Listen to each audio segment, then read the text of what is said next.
नमस्कार, बहुत बहुत स्वागत है आपका आज के इस विशेष वीडियो में। आज के इस विशेष वीडियो में हम प्रूफ के साथ में समझेंगे किन पेशेंट्स को ज़्यादा रिस्क है, किन पेशेंट को ज़्यादा रिस्क नहीं है, किन पेशेंट्स को बिल्कुल भी रिस्क नहीं है।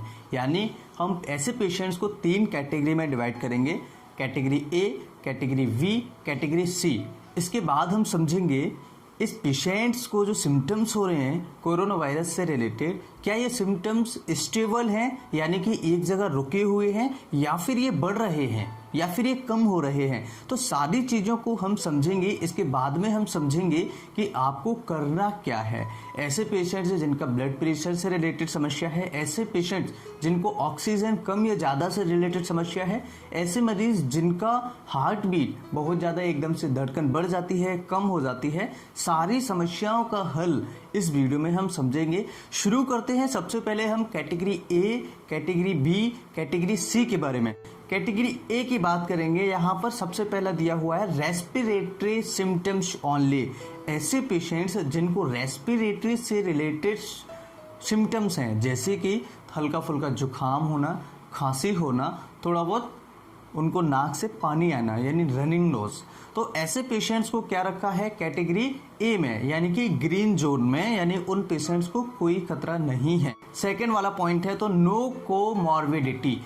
नो कोमॉर्बिडिटी का मतलब होता है कि उस पेशेंट को कोई भी समस्या नहीं है, उस पेशेंट को कोई भी समस्या नहीं, बिल्कुल भी उसको सिम्टम्स नहीं है हार्ट से रिलेटेड, या फिर उसको कोई भी ऐसी समस्या नहीं है, जो बिल्कुल स्वस्थ व्यक्ति है ऐसा समझ लीजिए।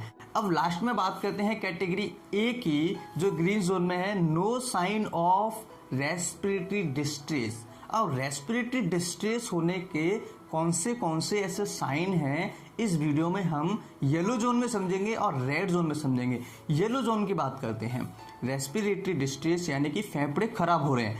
अब यहाँ पर जो येलो जोन है, इस येलो जोन में आपको देखने को मिलेगा जो पेशेंट का ब्लड प्रेशर है, पल्स रेट है, या फिर उस पेशेंट का ऑक्सीजन लेवल है, ये कम है या ज़्यादा है। आगे चलते हैं।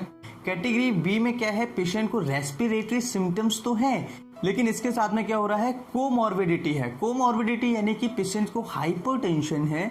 कई ऐसे मरीज हैं जिनका ब्लड प्रेशर बढ़ा हुआ रहता है, जिसे हम हाइपरटेंशन कहते हैं। कई ऐसे पेशेंट्स होते हैं जिनकी डायबिटीज बढ़ी हुई है, या कई ऐसे पेशेंट्स हैं जिनको किडनी से रिलेटेड परेशानी है। तो ऐसी कंडीशन में भी इन पेशेंट्स को येलो जोन में रखा गया है। जिन मरीजों को सांस लेने में तकलीफ है, या फिर सांस लेने के साथ में उनको हाई ब्लड प्रेशर है, यानी कि फेफड़ों से संबंधित अगर कोई बीमारी है, इसके साथ में अगर हार्ट से, किडनी से, लिवर से, या फिर जो मेन ऑर्गन्स हैं, या साइकोलॉजिकल कोई इसको डिसऑर्डर्स है, तो ऐसी कंडीशन में पेशेंट को रखा गया है येलो जोन में। येलो जोन यानी कि उसके लिए थोड़ा सा खतरा है।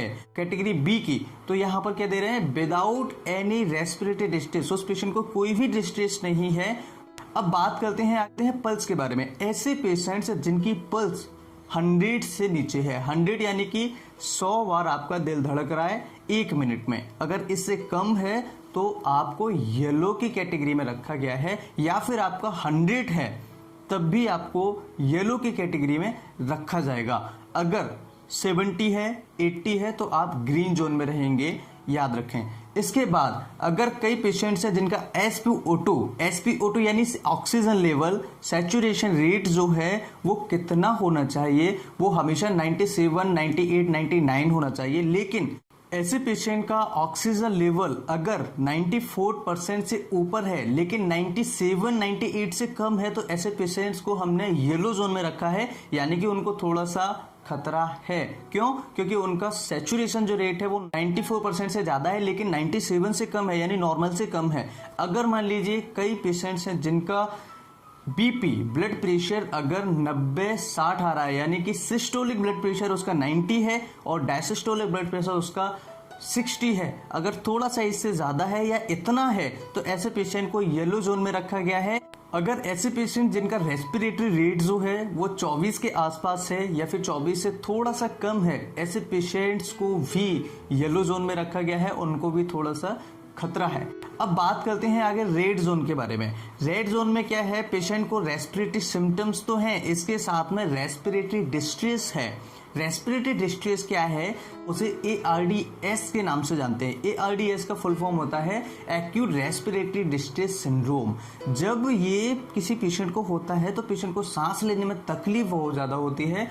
पेशेंट के फेफड़े जो होते हैं बिल्कुल डिस्ट्रॉय होने लगते हैं, धीरे धीरे खत्म होने लगते हैं, जिसकी वजह से पेशेंट की ऑक्सीजन लेवल, सैचुरेशन रेट जो होता है एकदम से नीचे नीचे जाने लगती है। बहुत ही ज़्यादा सीवियर कंडीशन होती है। तो यहाँ पर क्या कह रहे हैं, रेस्पिरेटरी सिम्टम्स उस पेशेंट को हैं, लेकिन इसके साथ में पेशेंट को है रेस्पिरेटरी डिस्ट्रेस।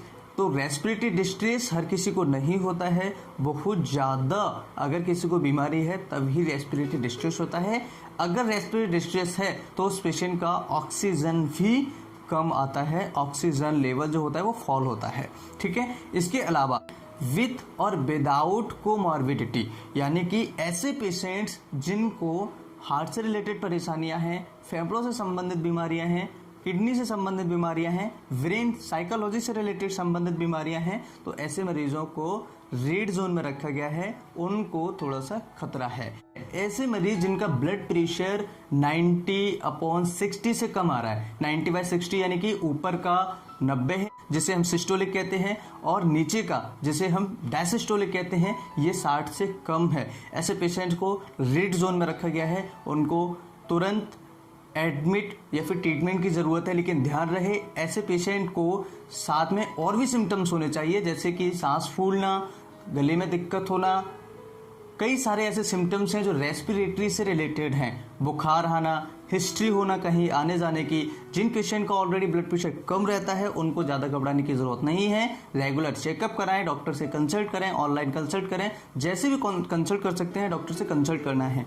या ऐसे पेशेंट जिनका हार्ट रेट यानी कि जो उनका धड़कन है वो 100 से ऊपर जा रहा है 1 मिनट में, ऐसे पेशेंट्स को भी थोड़ा सा घबराने की ज़रूरत है, उनको भी रेड जोन में रखा गया है। लेकिन ध्यान रहे, इसके साथ में कई सारे सिम्टम्स भी होने चाहिए। अगर मान लीजिए किसी एक पेशेंट का हार्ट रेट केवल बढ़ा हुआ है तो आपको घबराने की ज़रूरत नहीं है, ये टेंशन, भय, फियर की वजह से भी होता है। ऐसे पेशेंट्स जिनका SpO2 यानी सैचुरेशन रेट 94 से कम है, 94 से कम है, तो ऐसे पेशेंट को रेड जोन में रखा गया है, क्योंकि उनको सांस लेने में ज़्यादा तकलीफ होगी, उनको ऊपर से ऑक्सीजन देने की ज़रूरत पड़ेगी।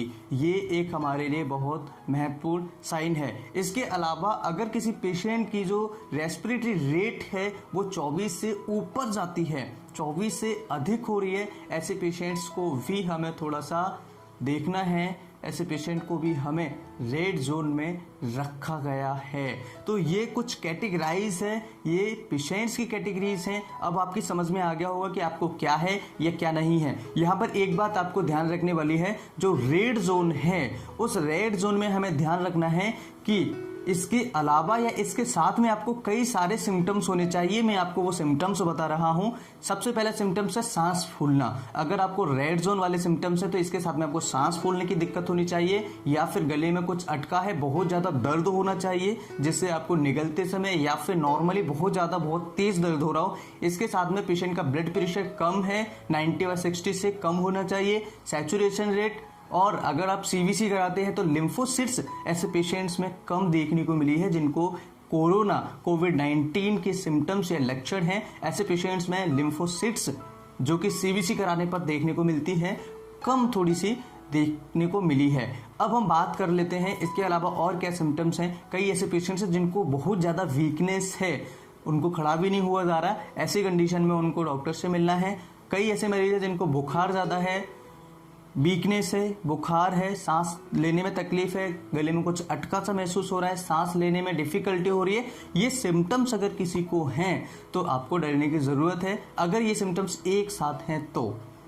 लेकिन सांस लेने में अगर आपको तकलीफ हो रही है, बहुत ज़्यादा तकलीफ हो रही है, तो एक बार डॉक्टर से जरूर कंसल्ट कीजिएगा। ये कुछ सिम्टम्स हैं। और टेस्ट के बारे में बात करते हैं, इसके कौन से टेस्ट हैं। सबसे पहला टेस्ट है RT-PCR। RT-PCR टेस्ट एक कंफर्म टेस्ट होता है जो अभी वर्ल्ड वाइड चल रहा है। इसके बाद है एंटीबॉडीज टेस्ट। एंटीबॉडी यानी कि कोविड-19 के लिए हमने एक एंटीबॉडी एंटीजन टेस्ट लिया है, जिसमें सैंपल लेके किट, कोविड-19 किट के नाम से आ रहा है, जो कि एक ब्लड से सैंपल लिया, उसमें 2 ड्रॉप्स अगर ब्लड डालते हैं तो वहां पर आपको रिजल्ट्स बहुत जल्दी देखने को मिल जाएंगे। आई होप कि वीडियो आपके लिए बहुत ज़्यादा महत्वपूर्ण होगा, वीडियो से बहुत कुछ सीखा होगा। फिर मिलते हैं किसी तरह की नई वीडियो में, तब तक के लिए bye bye, take care, thank you for watching.